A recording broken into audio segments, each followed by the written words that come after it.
Infalibilidad papal es el tema de cuestión en todos estos últimos días. Protestantes y católicos discutiendo sobre el tema. Entonces yo quiero, ¿verdad?, hacer mi pequeño aporte sobre el tema.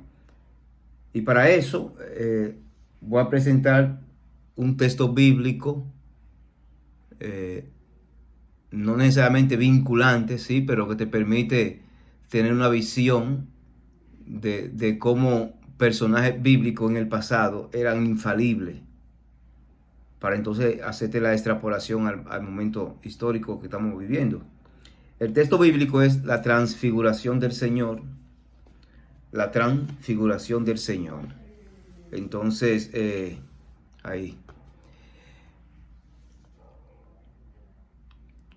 Pregúntate siempre en el texto de la transfiguración, ¿por qué el Espíritu Santo, en vez de hacer que los tres discípulos vean los textos bíblicos, la Sagrada Escritura, con la que se contaba en ese momento, y en vez de ponerle la Sagrada Escritura, le pone dos personas que son los que testifican la transfiguración? Es decir, en vez de ponerte la ley y los profetas, los textos bíblicos de la ley, la Torá y los profetas, te pone a los representantes de esos textos bíblicos, que son Moisés, que es la ley. Moisés es la personificación de la ley, y Elías es la personificación de los profetas. ¿Por qué necesitan ellos tener una experiencia con las dos personas humanas y no con los textos bíblicos? ¿Es acaso que Moisés como persona representa más autoridad que la ley misma? Porque Moisés, pues digo, Moisés es la ley y los profetas, y Elías los profetas, la personificación de esos dos textos bíblicos.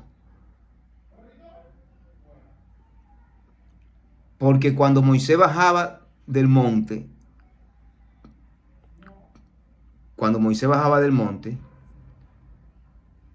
él bajaba con toda la autoridad y la infalibilidad de Dios en una persona, no en el texto bíblico.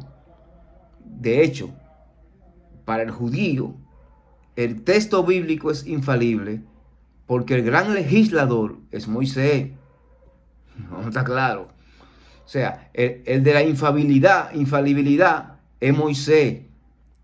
Y esa infalibilidad de Moisés se le endosa a los textos bíblicos. Naturalmente, la infalibilidad se la da Dios a Moisés. No vayan a creer que yo estoy diciendo que sin Dios él es infalible. De modo, si Moisés va y habla con Dios en el monte, la persona le entregan dos tablas. Cuando él baja con las dos tablas, esas dos tablas, que son la palabra de Dios, son infalibles por quien la porta. Por quien la porta. O sea, quien testifica que esa dos tablas es palabra de Dios es quien la porta, Moisés.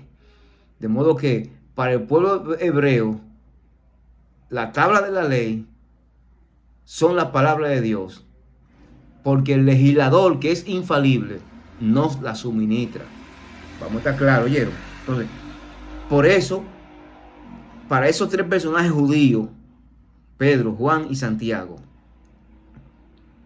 para ellos constatar y testificar de que la experiencia de la transfiguración fue un evento histórico que ellos experimentaron, ellos tenían que tener unos testigos que le estén garantizando a ellos que la visión es auténtica. Y no fue en los textos bíblicos que ellos vieron a las personas infalibles que representan esos textos bíblicos. Yo te planteo esto porque, si bien es cierto, la infalibilidad no te sale en la Biblia, sí, como término. El término infalible no aparece en la Biblia, aunque sí se puede ver la infalibilidad en texto bíblico de la iglesia que tiene una cabeza visible que para nosotros los católicos es el Papa. Entonces, si la iglesia es infalible, hemos de suponer que el Papa es infalible. Pero al mismo tiempo hay que recordar que el Papa es infalible cuando se trata de un dogma. Cuando se trata de un dogma, una verdad absoluta. No es que el Papa va a empezar a hablar cualquier cosa doctrinal y ya infalible ahí. La doctrina de la infalibilidad es categórica y específica. El Papa solamente es infalible cuando se trata de un dogma, una verdad absoluta para todas las iglesias. Y de hecho, desde que se proclamó el dogma de la infalibilidad papal, solamente han habido 2 papas en la historia, a partir de ese momento, que han hecho uso de la infalibilidad papal. El Papa Pío IX en 1854 y el Papa Pío XII en 1950. Después, ni Benedicto, ni Juan Pablo II, ni Francisco, ni Papa León, ni Juan XXIII, ninguno de esos papas han usado la infalibilidad papal. No tuvieron la oportunidad. O sea, con esto les estoy diciendo a ustedes que no es que cada vez que un papa habla que es infalible, como a veces lo quieren hacer creer los protestantes. Es solamente en materia dogmática. Por ejemplo, la realeza de la Virgen María no es un dogma. Un papa pudiese, a través de prensa o quizá en algún documento, hablar de la realeza de María y él no está siendo infalible ahí. Ahora, si él va a proclamar el dogma de la realeza de María, en ese momento que va a proclamar ese dogma, sí es infalible. Pero como todavía no es un dogma, si él se refiere al tema, sin proclamarlo como dogma, él no es infalible. Si se refiere, por ejemplo, al celibato, el celibato no es un dogma. Entonces, cuando el Papa habla de celibato, tú no puedes decir que nosotros creemos que él es infalible. Él no es infalible en ese tema, porque el tema no es un dogma, por el amor de Dios. Entonces, dejen de estar truqueando los conceptos y las ideas y los términos. Si usted decidió combatir nuestra doctrina, conózcala y sea honesto al momento de debatirla. No me trate el dogma de la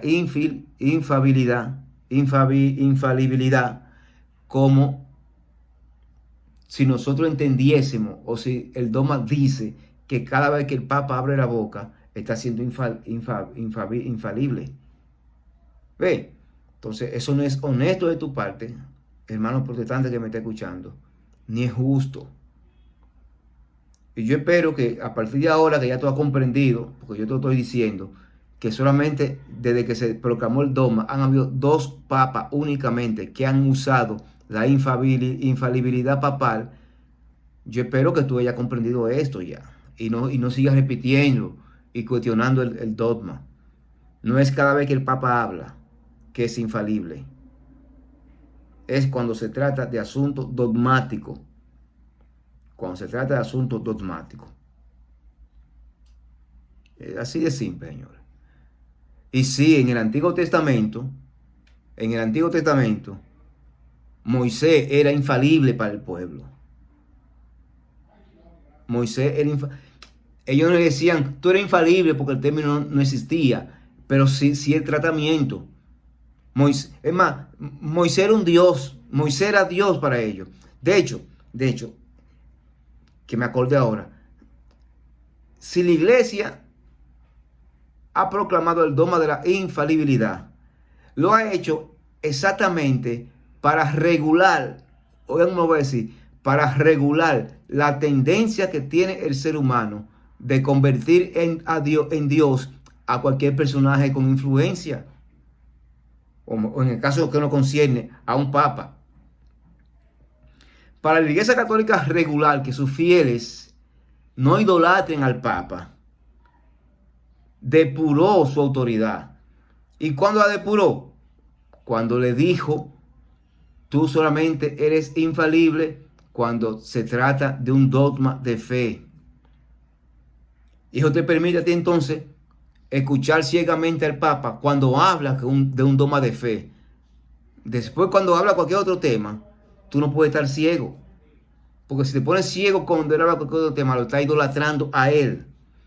De modo que la infalibilidad papal es el mecanismo de regulación para que tú y yo, como católicos, no idolatremos a ningún papa. Que es nuestra cabeza, autoridad, sí, pero no es Dios mismo. Solamente cuando es asunto de dogma, el papa es infalible. Eso es elemental. Porque hay tres criterios. Los dos primeros están en función de este último. El papa solamente es infalible cuando trata un dogma de fe. Eso es elemental, señores. Entonces, y como le dije ahorita, siempre en el Antiguo Testamento a Moisés se le trató como infalible. A Moisés se le trató como infalible. Porque repito, o sea, a tal punto, Moisés es tan infalible a tal punto que a la Torá, decir Torá y Moisés lo mismo. Decir la Torá y Moisés, la ley y Moisés es lo mismo. No solo Moisés tan infalible en el Antiguo Testamento que a Cristo le exigen que haga una prueba, que nos presente un signo como el que presentó Moisés con el maná. O sea, en el Antiguo Testamento toman a Moisés como medida para evaluar a Cristo. Fíjense lo infalible que era Moisés para ese pueblo. Una autoridad, compadre, infalible. Si Moisés se presentaba y decía: mira, ya hoy el mandamiento no existen, olvídense que no existen los mandamientos para ese pueblo. Moisés, la ley. Moisés es la ley, señores. De tan infalible que era ese hombre para ese pueblo. Ahora, que tú vas a buscar un texto bíblico que te diga: Moisés, una vez declaró el Señor al tal profeta que Moisés es infalible, y que aparezca. No, eso no va a aparecer. Pero sí el tratamiento. Se trataba como un hombre infalible. Un hombre que hablaba cara a cara con Dios, señores. ¿Qué le pasa? Que bajó ahí arriba de hablar con Dios y trajo un mensaje aquí. Suelten, ¿qué pasa ahí? No. De modo que, pregúntate eso. ¿Por qué en la transfiguración aparece Moisés y no la Torá? ¿Por qué aparece Moisés, la persona encarnada, y no la Torá? Y reflexiónalo.